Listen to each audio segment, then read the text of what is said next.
Hello everyone, welcome in. My name is Jer and we are talking about Drag Race Thailand Season 3, Episode 6. This episode is called Hunter, Lover, Mother. This was a really solid Rusical. So we are this deep into the competition and Godland is finally realizing that the game is different. In the early seasons of Drag Race Thailand, it set itself apart as being something different, as being something that was not the standard rubric, not the standard boring format that Drag Race usually follows. It was setting itself apart by creating challenges that were synergistic with the cast and had a lot of love built into them, and then the runways played a huge factor in where people placed in the episode. And Godland is realizing that that is not the case this season. How you do in the challenge is the primary focus of judgment, and if you look awful on the runway, but you did good in the challenge, you're probably going to still win. Let's be real. Spicy did not look great in that last challenge win, and this week she also didn't look very good. I want to say while also talking about Spicy that I smell a stunt. I'm not enjoying this push, and we saw this last season. There were two specific contestants that I felt were getting pushed all the way to the end, but were not actually performing that well. And it's frustrating for me as a viewer, seeing someone not performing well and still moving through the challenges while others are doing okay and then are getting punished. This week was a big storyline moment for Siam, who last week we talked about that fight and how I felt it was gross. I didn't enjoy the way that that came off, and I didn't appreciate really any of the way that it was handled, but Siam has decided that she's gonna adjust her entire personality and be a bright light in the workroom and kill everyone with kindness, because what else does she got? The mini challenge was some food ASMR thing that I skipped because my least favorite sound in the world is people's mouth sounds. I don't like chewing or smacking or slurping. People that like food ASMR, I tip my hat to you, but that is not for me. So I pretty much skipped all of it. I don't know who did what, who was funny. I was a little bit confused why they had to be office sluts, but maybe that's a cultural thing that I missed out on. Maybe in Thailand, the slutty office lady does food ASMR on break time and everyone just goes and sits around the table and watches. Godland wins this mini challenge, the second mini challenge in a row win for Godland. And Godland officially becomes the mini main queen this episode. It's a fairy tale Rusical and I really enjoy the international seasons doing this. One of my favorite fairy tale Rusicals came from Drag Race Holland Season 2. Which if you listen to my podcast, that will be being talked about very, very soon. Godland gets to choose all the roles for everyone and screws everyone over by picking characters that they themselves did not choose. Part of me feels like this is great strategy. Godland has realized that the game is different, that the challenges are different, and that the judging is different. That this is not what Drag Race Thailand used to be, but is now the generic Drag Race format.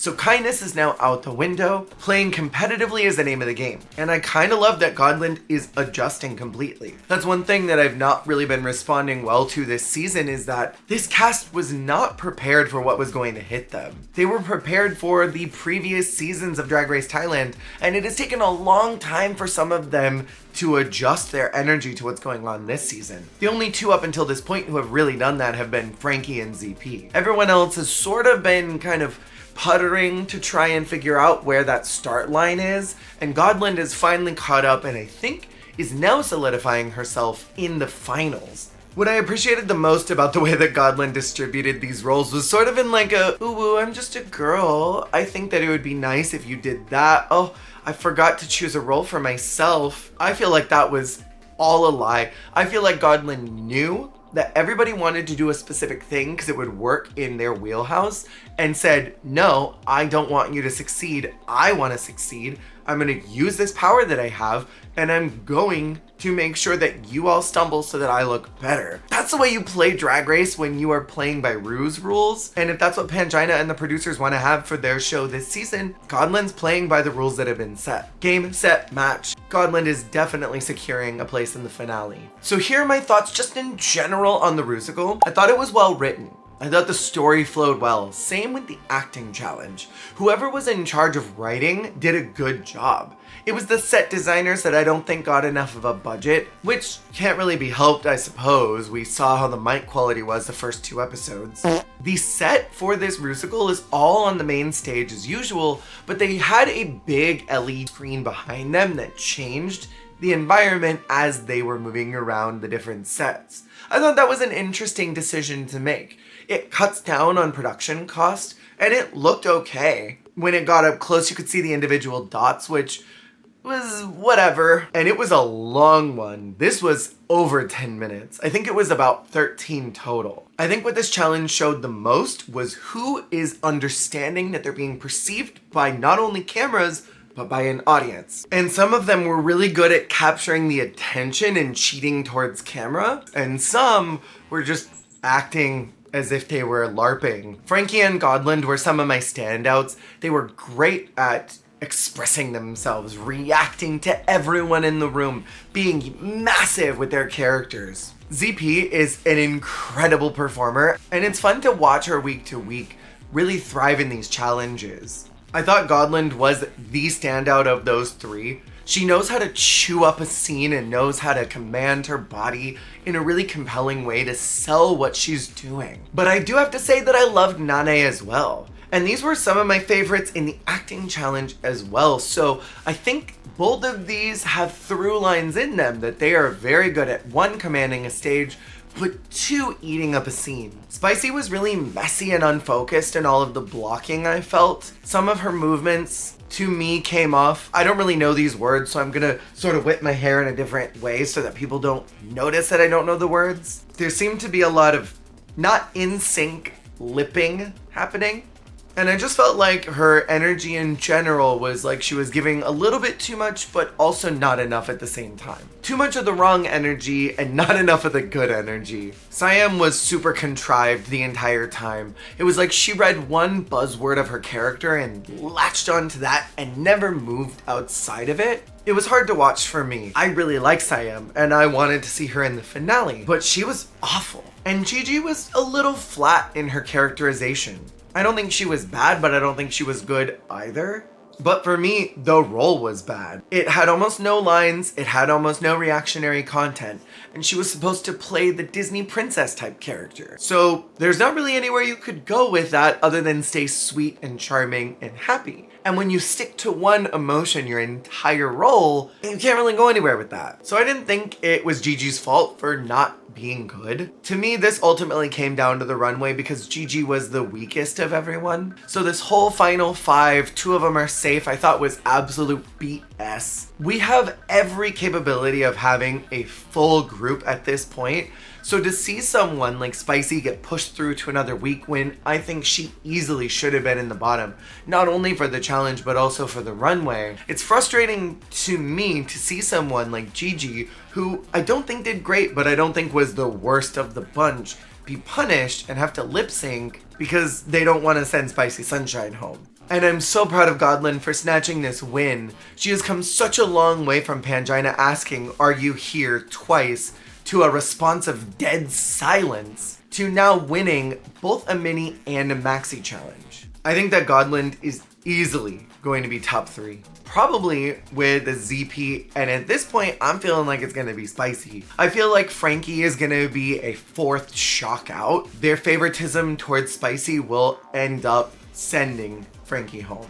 Or it'll be Frankie and ZP that have to lip sync together, and there's no way they're gonna get rid of ZP because she's been killing it week to week. Gigi and Siam are the bottom two, and I felt like this was a little bit late in the game for this. This should have happened last week, where they both lip sync against each other with one of them going home and that storyline getting resolved. When you have a big storyline like this in Drag Race, it's important to capitalize on it in the moment. Very Tamisha and Candy fighting each other in season 13, immediately getting to lip sync that episode and one of them going home. When you delay a lip sync like this, it becomes a little unsatisfying as a viewer, especially because we as an audience already got a resolve to that fight this morning in the workroom, where Siam decided, I'm gonna be kind and I'm going to reveal who I really am and not hold back anything. So this felt like an unsatisfying storyline lip sync, and it also felt like an undeserved lip sync. I thought Siam was really turning it in the lip sync until she got on her head and started doing weird aerobic class. What even was that? Pangina looked genuinely disturbed, perturbed, and pissed off. The one thing I will say is that her mic pack went flying And at this point, I'm really just feeling frustrated with where the season is going.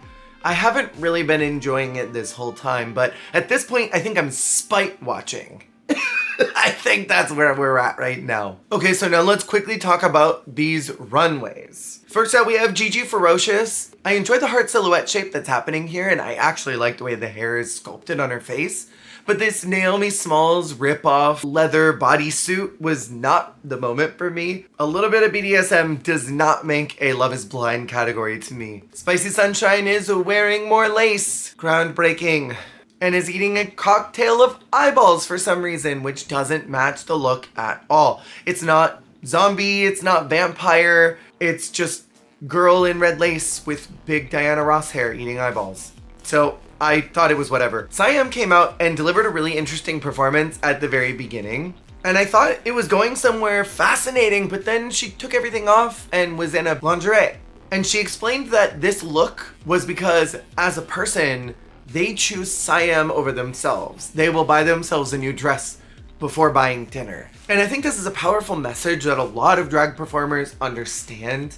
And even I know that sometimes I just wouldn't eat so that I could have drag costumes for a show. And that's an important message to put out to the queer community, is how dangerous that is to put the drag self before the entertainer. But I just don't think the messaging matched up with the story presentation at all. Plus, the final look was a little sloppy and unfocused. Next was my favorite look of the night, and that belonged to Nane. Nane is the runway girl this season. This beautiful candy cane, Queen of Hearts, Valentine's Day explosion was so brilliantly eye-catching, and I'm obsessed with Nane's paint. This was both avant-garde as well as red carpet ready. Next out was ZP in a kind of simple dress, but had an interesting statement with the masks on the back and the black eye with the eyeball that had been taken out. Keeping her eye closed until she took one of her prop eyeballs and plopping it into her own face was so cool. I thought this told an interesting story. And while it may not have been perfectly on the mark, I thought it was solid. Next out is Frankie Wonga doing a mother storyline, and I thought this met the challenge pretty well. I feel like it's a little restrained for Frankie. We normally see them be big and larger than life, and so to see them kind of scale down their drag to something a little more simplistic and just tell a solid, fairly spooky story, I thought was really effective. And their performance in the challenge was great, so I think this easily could have been an adequate reason to give Frankie the win this week, but I understand why Godland got it. Because that brings us to my queen Godland, who I am now rooting for to win. Godland's hair and makeup and costume design was so perfect. Creating a peplum heart shape I've never seen before. And I loved the incorporation of this lace on that hot pink. Godland looked scary, like a creature out of a fairy tale. And I thought that was brilliant, not only for the runway, but also as an in tandem theme to the challenge. Overall, this was a strong episode, but I'm really not liking the production direction. What were your thoughts on the episode? Let me know in the comments below, and I will see you on the flip. Hey, thank you so much for watching. If you liked the video, make sure to click that like button. And if you want to see more, hit subscribe. Goodbye.